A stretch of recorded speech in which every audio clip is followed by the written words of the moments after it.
जय हिंद दोस्तों। आशा करते हैं आप सभी लोग स्वस्थ होंगे और आपकी पढ़ाई बिल्कुल मस्त तरीके से चल रही होगी। आज हम लोग का नया चैप्टर रहेगा क्रम एंड रैंकिंग का। क्रम एंड रैंकिंग हमारे पेट में जो सिलेबस दिया हुआ है उसके अकॉर्डिंग जब हम देखते हैं तो इसमें 3 चैप्टर कंप्लीट कराया है। जैसे कि इसी में आपसे रैंकिंग के भी क्वेश्चन है, कंपेरिजन ऑफ रैंक्स के भी हैं और साथ में सीटिंग अरेंजमेंट के भी क्वेश्चन दिया हुआ है। तो आज के क्लास में हम लोग उन्हीं 3 चैप्टरों के बारे में समझेंगे कि जब भी ऐसे क्वेश्चन आते हैं तो उनको किस तरीके से सॉल्व करते हैं। ठीक, तो आइए आज हम लोग देखते हैं अपना पहला क्वेश्चन। तो देखते हैं आज का हमारा पहला क्वेश्चन है P Q से छोटा है परंतु T से लंबा है तथा S P से छोटा है परंतु सबसे छोटा नहीं है, तो ऊंचाई से घटते क्रम में अंतिम से दूसरा कौन है? ये हमसे क्वेश्चन पूछा है। तो जब भी इस टाइप के क्वेश्चन आते हैं इसमें हमको बस क्वेश्चन को एक ही दिशा से अरेंज करना होता है। जैसे कि अगर हम स्मॉलर और ग्रेटर का यूज करें तो हमेशा इस क्वेश्चन को जब भी करेंगे तो हमारे दिमाग में बस ये सेट होना चाहिए, स्मॉलर और ग्रेटर को एक ही दिशा से रखेंगे जब भी क्वेश्चन को सॉल्व करेंगे।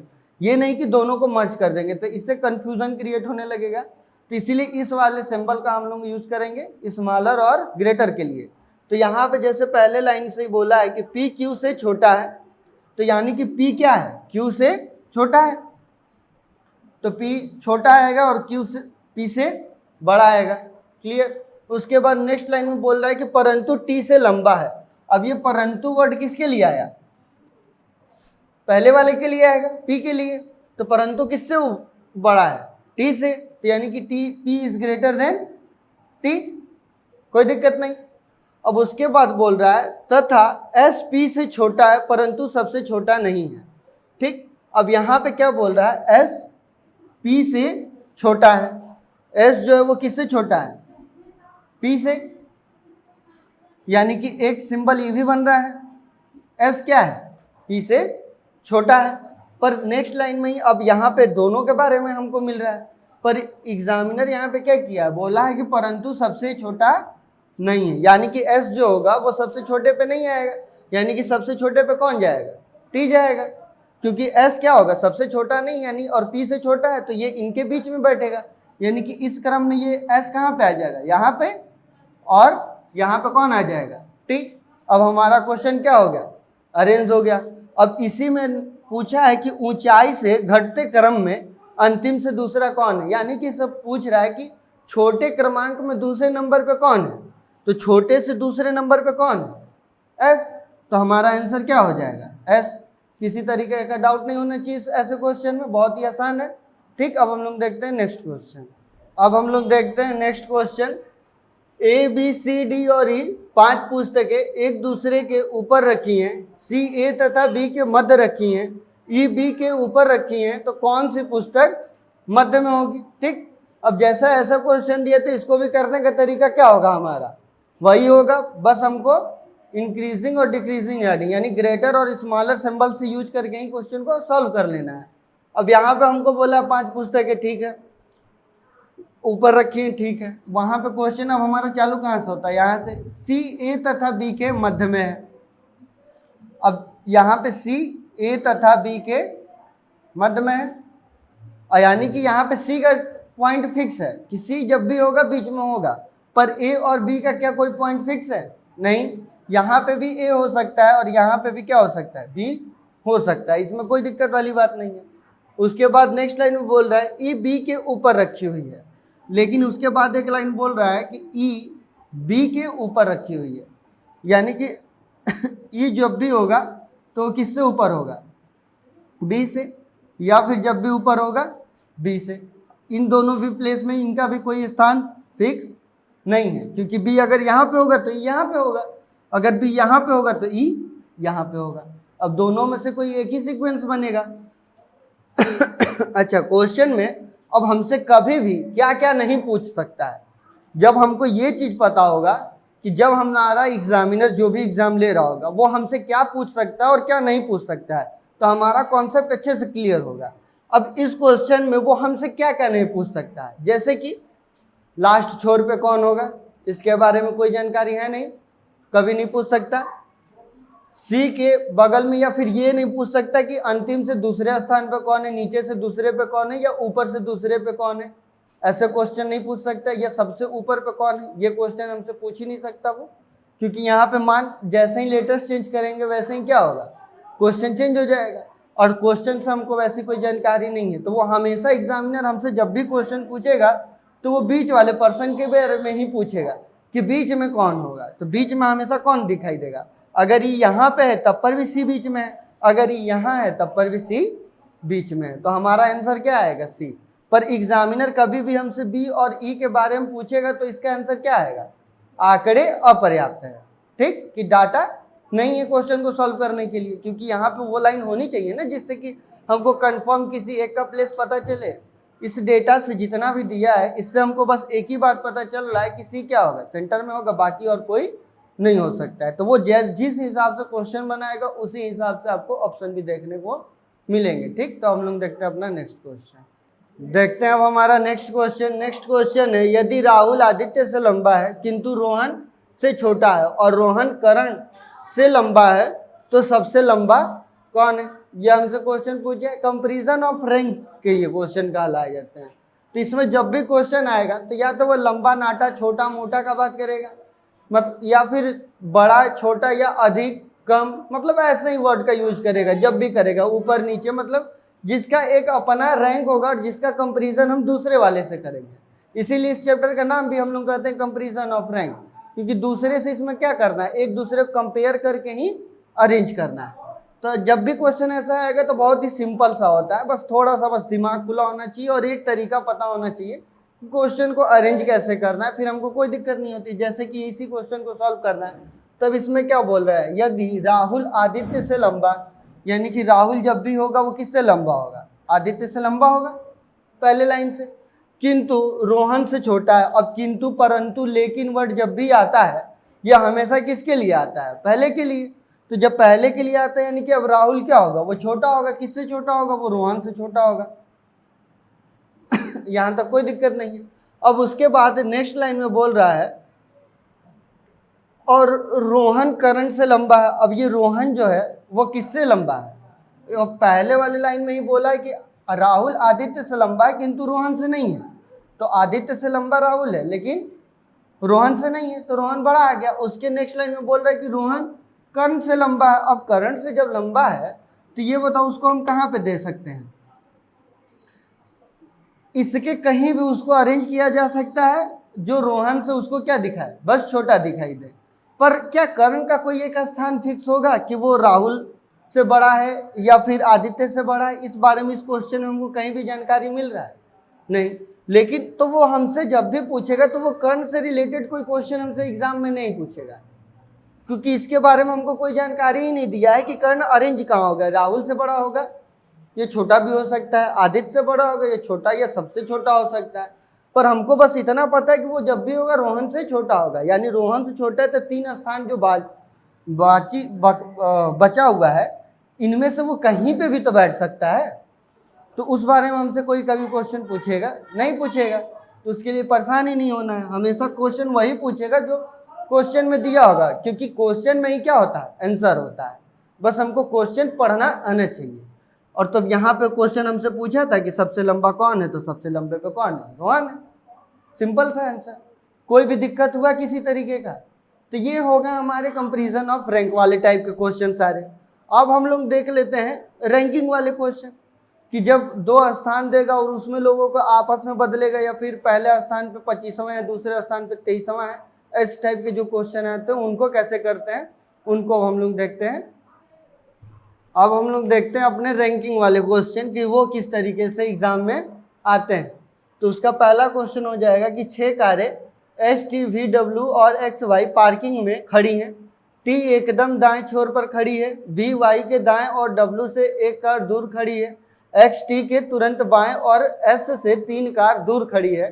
तो उससे रिलेटेड हमसे 3 क्वेश्चन पूछा है। तो अच्छा, यहाँ पे 3 पूछे, 5 पूछे, 10 पूछे, इससे हमको कोई मतलब है नहीं है। हमारा बस क्या क्वेश्चन अरेंज होना चाहिए, क्वेश्चन अरेंज हो जाए, वो हमसे कोई भी क्वेश्चन पूछे कोई दिक्कत नहीं आएगी। अब जैसे इस क्वेश्चन को हम लोग अरेंज करते हैं तो यहाँ पे कितने कार्य हैं, 6, यहाँ पे 6 स्थान भी होना चाहिए तभी तो अरेंज कर पाएंगे हम लोग। 6 स्थान बन गया। उसके बाद कह रहा है क्वेश्चन कि टी एकदम दाएं छोर पर है। अच्छा, एक चीज और बताइए आप लोग कि जब भी क्वेश्चन में दायां या बायां वर्ड का यूज आएगा और क्वेश्चन में कहीं भी ये ना लिखा हो कि कार का फेस किधर है या फिर कार किस दिशा से अरेंज है, तो उनको हम अपने फेस के अकॉर्डिंग अरेंज करेंगे। तो जब भी हम अपने फेस के अकॉर्डिंग करेंगे तो हमेशा हमारे दिमाग में क्या होना चाहिए कि फेस हमारा कहाँ होगा, ऊपर की तरफ यानी उत्तर दिशा में। जब उत्तर दिशा में हमारा फेस होगा तो हमारा दायां और बायां क्या होगा, वो हमारे फेस के अकॉर्डिंग हो जाएगा। यानी पूर्व दिशा में हमारा राइट हैंड और पश्चिम दिशा में क्या हो जाएगा, लेफ्ट हैंड हो जाएगा। ठीक, तो ये राइट और लेफ्ट हो गए। और इस क्वेश्चन को जब भी करेंगे तो वो लेफ्ट और राइट का कॉन्सेप्ट अपने माइंड में सेट रखना और उसको करना है। ठीक, जब भी क्वेश्चन सॉल्व करेंगे तो उसको बना लेना है और उसके बाद क्वेश्चन को अरेंज करके चलना है।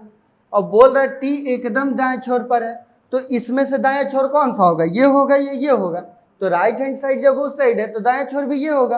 तो टी कहाँ पे बैठेगा, इस जगह पे बैठ जाएगा टी, कोई दिक्कत इसमें नहीं है। उसके बाद बोल रहा है कि वी वाई के दाएं और डब्ल्यू से एक कार दूर खड़ा है। अब यहाँ पे क्या बोल रहा है, वी वाई के दाएं ओर है, यानी वी कहाँ है, वाई के दाएं ओर। तो वी जब भी कहीं भी बैठेगा तो वो कहाँ बैठेगा, वी से उसके दाएं साइड बैठेगा। तो हम यहाँ से कहीं भी अभी वी को अरेंज कर लेते हैं, उसके बाद क्वेश्चन जिस हिसाब से बोलेगा उसको आगे पीछे अरेंज किया जाएगा। तो यहाँ पे बोला वी से दाएं, तो वी से दाएं हो गया वाई। उसके नेक्स्ट लाइन में बोला था और डब्ल्यू से एक कार दूर खड़ी है, यानी कि और वर्ड यहाँ पे जो ऐड किया गया है ये किसके कंपैरिजन में किया है। यही चीज, बस रीजनिंग बहुत आसान होता है, बस उसके लेटर को समझना होता है कि जब वो क्वेश्चन पूछता है तो वो अरेंज किस हिसाब से करना है, हमको किसका संबंध किसके संग है, बस ये हमारे दिमाग में क्लियर हो जाए तो क्वेश्चन में कुछ भी दम नहीं होता है। तो यहाँ पे ये डब्ल्यू वर्ड किसके कंपेयर में बात कर रहा है, तो ये जब भी बात करेगा भी के कंपेयर में ही बात करेगा कि भी वाई के दाएं है और डब्ल्यू से एक कर दूर खड़ा है, यानी जो भी जानकारी दी जा रही है वो भी के रिलेटेड दे रही है, तो यानी भी से ही हम लोग बात करेंगे। तो यहाँ से बोल रहा है तो भी डब्ल्यू से एक कार दूर खड़ी है, डब्ल्यू से एक कार दूर खड़ी है, तो यानी कि डब्ल्यू यहाँ पे हो सकता है और एक कार दूर यानी यहाँ बीच में एक कार होगी और उसके बाद भी होगा। और डब्ल्यू का कोई भी एक स्थान दिया नहीं हुआ है तो डब्ल्यू हम कहीं भी अरेंज कर लें। अभी हमारा क्वेश्चन इस हिसाब से अरेंज हो रहा है तो इस हिसाब से अरेंज करते हैं। उसके बाद बोल रहा है कि एक्स टी के तुरंत बाएं और एस से 3 कार दूर खड़ा हुआ है। अब यहाँ पे बोल रहा है एक्स टी के तुरंत बाएं। अब देखो यहाँ पे क्या बोला है, एक्स जो होगा वो टी के तुरंत बाएं होगा। अब यहाँ पे हम अगर वाई को अरेंज कर लिए तो यहाँ पे एक्स के लिए कोई जहाँ स्थान मिला हमको नहीं मिला, यानी कि इसी के नीचे एक और हम लोग डायग्राम बना सकते हैं। जैसे कि अगर टी एकदम दाएं छोर पे है तो एक्स यहाँ पे होगा, उसके बाएं हो गया। तो अब ये हमारे इनको भी हम लोग एक एक लाइन घसकाते चलते हैं। तो यहाँ पे अब हम लोग किसको स्थान देते हैं, वाई को, यहाँ पे भी को, यहाँ पे डैश और यहाँ पे दे सकते हैं हम लोग डब्ल्यू को। 6 लोग का स्थान है तो 6 ही लोग तो बैठेंगे, तो 6 लोग को बैठा दिए। टी के तुरंत बाएं और एस से 3 कार दूर खड़ा है और एस से कहाँ है, वो 3 कार दूर खड़ा है। ये किसके बारे में बात करेगा, तो ये एक्स के बारे में ही बात करेगा, क्योंकि ये पूरी लाइन किसके बारे में जानकारी दे रही है, एक्स के बारे में, कि एक्स जो है वो टी के तुरंत बाएं है और एस से 3 कार दूर है। यानी कि जो भी हमको बात बोल रहा है वो किसके कंपेयर में बोल रहा है, एक्स के। तो यहाँ पे एक ही स्थान बोल रहा है। अच्छा, एक्स से 3 कार दूर, एक्स जो होगा एस से 3 कार दूर है, तो अगर एस को हम यहाँ पे ले लें तो यहाँ से ये क्या तीसरे नंबर पे आ पाएगा, पहला दूसरा तीसरा, ठीक। तो एस से 3 कार दूर है। अच्छा, यहाँ पे एक चीज़ और देखना हमको कि यहाँ पे 3 कार दूर है, ये तीसरी कार है, ये नहीं कंफर्म हो रहा है क्वेश्चन के अकॉर्डिंग। अगर एक बार फिर से हम लोग क्वेश्चन को पढ़ा जाएगा तो उसमें समझा जाएगा। अभी क्वेश्चन इसी हिसाब से हमारा अरेंज हुआ, तो ऐसे से ये तीसरी कार खुद है, ठीक। तो अब हमको बस क्वेश्चन में ये मिलाना है कि वहाँ पे 3 कार दूर खड़ी है, तो 3 कार का गैप लेना, ये तीसरी कार के बारे में जानकारी दे रहा है। ये हमको स्टार्टिंग से जब क्वेश्चन पढ़ेंगे तो उससे नॉलेज हमको हो जाएगा। तो अब फिर से देखते हैं क्वेश्चन, वहाँ पे बोल रहा है कि टी एकदम दाएं छोर पे है, तो टी एकदम हमारे दाएं छोर पे है। उसके बाद कह रहा है कि v y के दाएं और w से 1 कार दूर है। v जो है वो क्या कर रहा है कि v y के दाएं, अब y के दाएं, और यहाँ पे तो गड़बड़ हो गया, v जो है y के दाएं है, यानी कि v जब भी होगा यहाँ पे होगा और y यहाँ पे होगा, तभी तो उसके दाएं साइड में आएगा। v क्या हो रहा है, v y के दाएं है, तो v क्या आ रहा है, y के दाएं आ रहा है, और w से 1 कार दूर है, और w से 1 कार दूर है, यानी कि w कहाँ पे आ जाएगा, यहाँ पे। तो w अगर यहाँ पे आएगा तो 1 कार दूर आ जा रहा है v ऑटोमेटिक।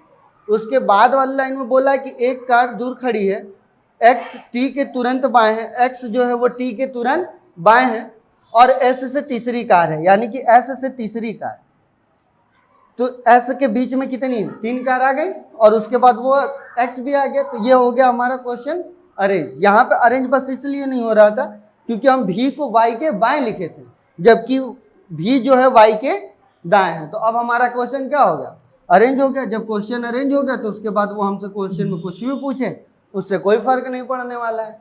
जैसे कि पहला क्वेश्चन पूछा है कि W के दाएं कौन सी कार है, तो W के दाएं कौन सी कार है भाई, ठीक। अच्छा, इसमें W के दाएं कौन सी कार पूछा है, तो W के दाएं साइड में Y भी है, V भी है, X है और T है, ठीक। ये सब उसके दाएं साइड ही है। तो एग्जामिनर जब ऐसा क्वेश्चन पूछता है तो वो आपको एक क्लियर ऑप्शन के रूप में ही देगा कि तुरंत दाएं वाला है, या फिर एकदम दाएं वाला वर्ड यूज करेगा, या फिर दाएं वाले में इन तीनों वर्ड को गायब करके कुछ और ऑप्शन आपको अरेंज करेगा, जिससे आपको एकदम क्लियर होगा कि कौन सा अरेंज होगा वहां पे। तो जब भी दाएं की बात करें और क्वेश्चन में ये ना लिखा होगा एकदम दाएं, तो इस दाएं में ये चारों बैठ सकते हैं, क्योंकि ये चारों भी क्या है उसके दाएं साइड है, ठीक। उसके बाद नेक्स्ट क्वेश्चन में बोल रहा है कि x के बाएं कौन सा है, तो x यहाँ है, तो x के बाएं कौन सा है भी, या फिर x के बाएं साइड में कितने लोग आ सकते हैं, ये चारों आ सकते हैं, कोई दिक्कत नहीं है। उसके बाद बोल रहा है x एंड y के मध्य में कौन है, x ये है और y ये है, तो इनके मध्य में कौन है भी, तो तीनों का क्या हो गया हमारा आंसर आ गया। जो भी दिक्कतें हैं हमको क्वेश्चन को अरेंज करने में, क्वेश्चन एक बार अरेंज हो जाएगा, उसके बाद एग्जामिनर हमसे कितना भी क्वेश्चन पूछा होगा उससे दिक्कत नहीं है। वो 3 पूछे, 1 पूछे, 5 पूछे, उसका कोई दिक्कत हमको नहीं आता। बस हमको बस ये याद रखना है कि हमारा लेफ्ट और राइट जब भी कंपेयर करवाए दूसरे से तो वो एकदम हम अपने क्वेश्चन के अकॉर्डिंग ही करते रहें, ठीक। अब हम लोग देखते हैं नेक्स्ट क्वेश्चन। अब हम लोग देखते हैं नेक्स्ट क्वेश्चन। नेक्स्ट क्वेश्चन है, यदि मोहन बाएं से 13वां हो और दाएं से 27वां हो तो पंक्ति में कितने लोग, ठीक। जब ऐसा क्वेश्चन हमारे सामने आता है और टोटल लोगों की बात करता है तो इसमें बस हमको क्या देखना है कि क्वेश्चन बोल क्या रहा है। इसके लिए भी एक तरीका होता है और इसके लिए आपको एक फॉर्मूला बताया जाता है, पर वो फॉर्मूला का निर्माण कैसे होगा इस बारे को हम लोग समझते हैं। जैसे क्वेश्चन बोल रहा है कि यदि मोहन बाएं से 13वां है, यानी मोहन कहाँ से है, बाएं से 13 नंबर में। अच्छा, कुछ कीवर्ड्स हैं जिन पे आपको विशेष ध्यान देना है, जैसे कि कहाँ पे लिखे, यहीं पे लिख देते हैं हम, इसको समझ लीजिए पहले। क्वेश्चन अगर बोले बाएं से, बाएं से, तो इसका भी मतलब होता है क्या, लेफ्ट टू राइट। दूसरा अगर क्वेश्चन आपसे बोल दे कि दाएं की ओर, दाएं की ओर, तो इसका भी मतलब क्या है कि दाएं की ओर जाना है, यानी उस साइड की ही बात कर रहा है। या फिर क्वेश्चन आपसे बोले बाएं से या फिर बोले दाएं की ओर, तो दोनों का अर्थ क्या निकलेगा, सेम ही निकलेगा। इस चीज को याद रखना है, ठीक। इसी का ऑपोजिट क्वेश्चन बोले बाएं से दाएं से या फिर बोले बाएं की ओर, तो वो दोनों क्वेश्चन को बोलने का मतलब क्या है, सेम ही है। या फिर आपसे बोल दे ऊपर से, तो ऊपर से किसी भी एक क्रमांक को ले सकते हैं, तो उसको हम इस साइड से ले सकते हैं, और नीचे से इस साइड से ले सकते हैं। मतलब इन सारे लेटर्स का मतलब क्या है, सेम है। बस हमको इस कीवर्ड पे ही ध्यान देना है, कंफ्यूज नहीं होना है, क्योंकि यहाँ बाएं से जब बोलता है तो लड़कों को क्लियर रहता है कि बाएं से बोल रहा है, अच्छा ठीक है लेफ्ट साइड से ले लेते हैं। लेकिन जब वो दाएं की ओर बोलता है ना, तो लड़के कंफ्यूज हो जाते हैं और उसको राइट साइड से ले लेते हैं, और क्वेश्चन वहाँ पे क्या हो जाता है, गलत।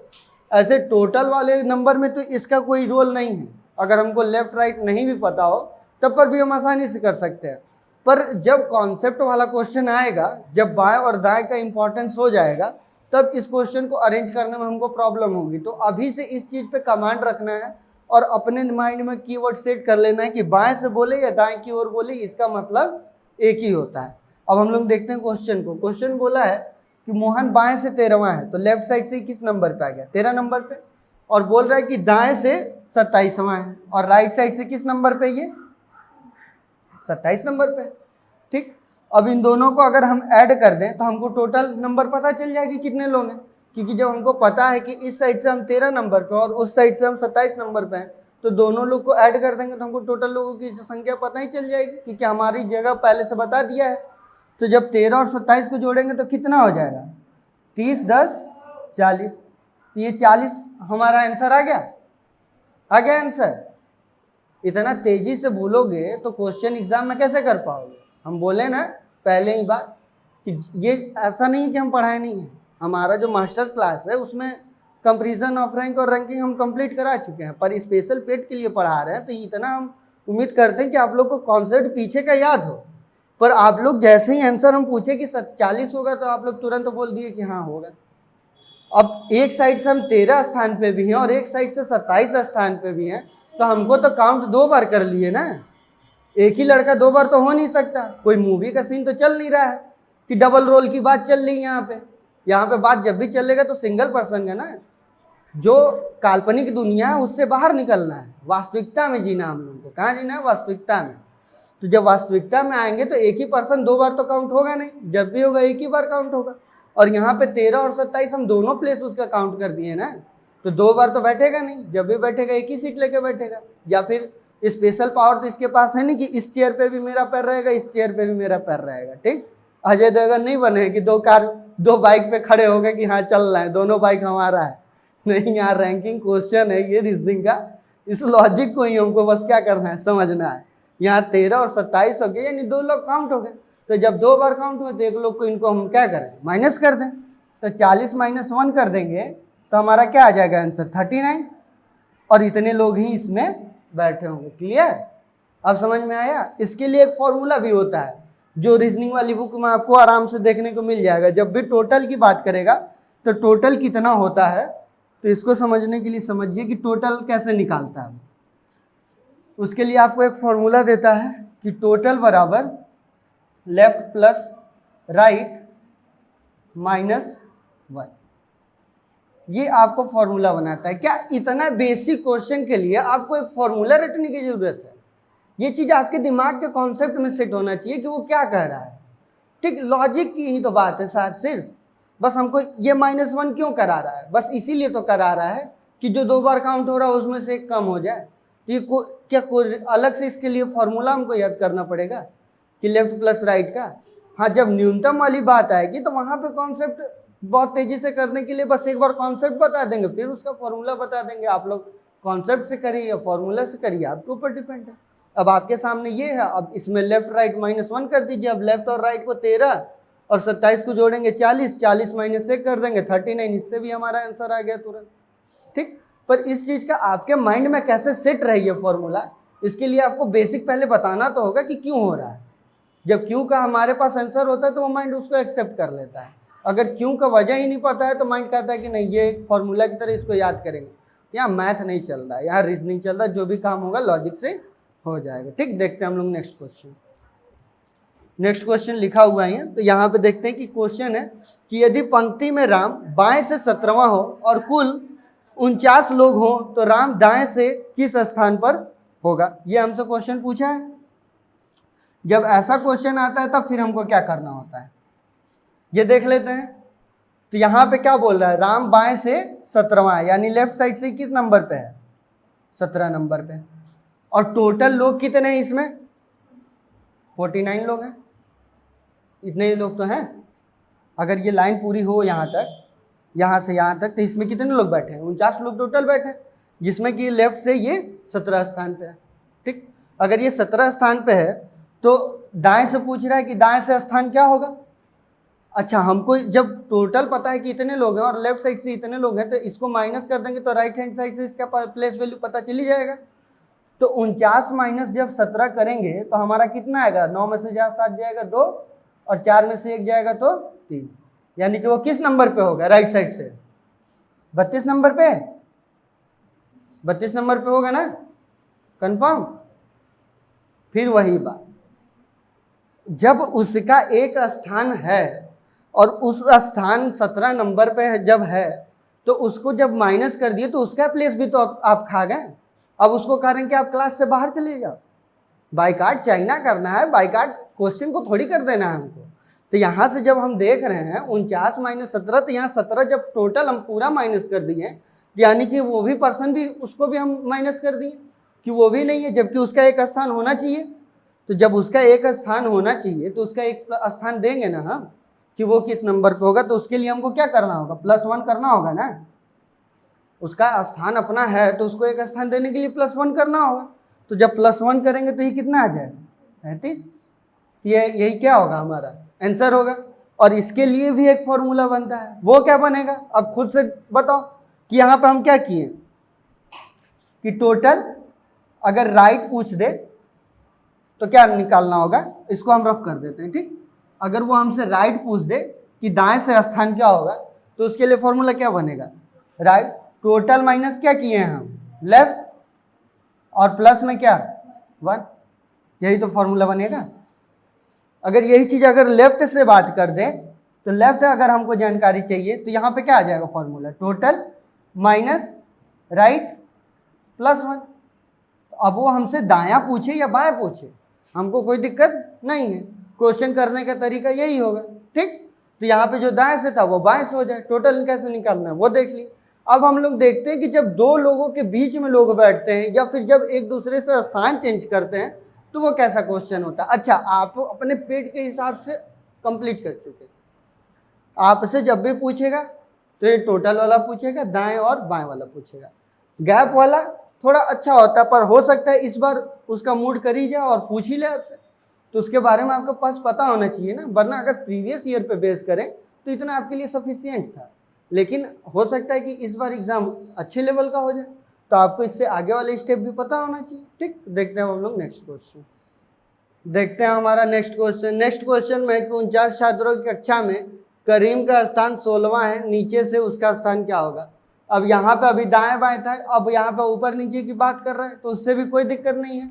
यहाँ भी हम किसको, इसी को बाएं छोर मान सकते हैं या दाएं छोर मान सकते हैं। तो जब यहाँ पे कितने लोग की बात कर रहे हैं, टोटल कितने हमारे पास 49 लोग, और उसका एक स्थान दिया है। अब यहाँ पे नीचे से पूछा है, यानी कि ये वाला स्थान कहाँ से होगा, ऊपर से होगा। तो इसको अगर ऊपर से मान लेते, इसमें से -16 कर दें तो यहाँ पे आएगा 3 और यहाँ पे भी आ जाएगा 3। पर ये क्या हमारा आंसर आएगा, नहीं, क्योंकि इसमें से हम उसकी जो ऊपर से भी स्थान है उसको भी माइनस कर दिए। तो उसको अब नीचे से जब स्थान देंगे तो उसका एक प्लेस तो देंगे ना हम, तो जब प्लेस एक देंगे तो उसके लिए +1 कर सकते हैं। तो यहाँ पे आंसर आ जाएगा हमारा 34 और ये हो जाएगा हमारा आंसर, ठीक। तो ये हो जाएगा हमारा लेफ्ट राइट वाला कि जब भी पूछेगा कि कितने लोग होंगे टोटल, तो इसको आसानी से बता सकते हैं, या फिर दाएं से कौन सा होगा या बाएं से कौन होगा, तो उसके लिए कोई दिक्कत नहीं है। अब हम लोग देखते हैं नेक्स्ट टाइप वाला क्वेश्चन कि जो एग्जाम में आता है और सबसे ज़्यादा चांसेस इसी के होते हैं आने के, क्योंकि ये थोड़ा अच्छे लेवल का क्वेश्चन मानता है और इसमें भी न्यूनतम वाला। जैसे कि क्वेश्चन है कि P बाएं से 14वें स्थान पर बैठा है, Q दाएं से 7वें स्थान पर बैठा है, यदि उसके मध्य 4 लड़के हैं तो कुल कितने लड़के हैं और न्यूनतम कितने लड़के हैं, ठीक। अगर वो टोटल की जब बात करेगा तो ये तो बहुत आसान हो जाएगा। जैसे कि P का स्थान अगर हमको लेफ्ट से पता है कि 14 नंबर पे है और Q का हमको पता है कि वो 7 नंबर पे है और बीच में कितने लोग हैं, 4 लोग हैं, यानी टोटल अगर काउंट कर लें तो 7 4 14 7 21 और 21 4 25, यानी टोटल कितने आ गए 25, कि अधिकतम इतने लोग ही हो सकते हैं उस कक्षा में। पर जब वो बात करेगा आपसे न्यूनतम की, न्यूनतम कितने लड़के होंगे, न्यूनतम कितने लड़के हो सकते हैं, ठीक। अगर जब ये क्वेश्चन पूछेगा तो इसके लिए एक फॉर्मूला होता है, क्या होता है कि लेफ्ट प्लस राइट माइनस बीच के लोग प्लस में 2, ये होता है इसका फॉर्मूला।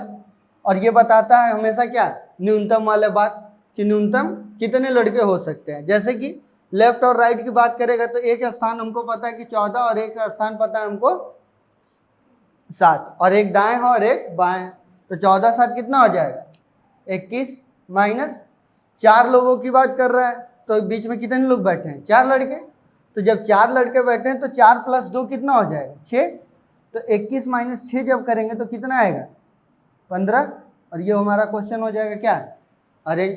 ठीक, अगर ऐसे क्वेश्चन अरेंज हो गया तो इसको अगर हमको बेसिक कॉन्सेप्ट से भी करना होता है तो कि हमारा फॉर्मूला सही है या नहीं है, तो इसको भी समझने के लिए हम समझ सकते हैं कि कैसे होगा।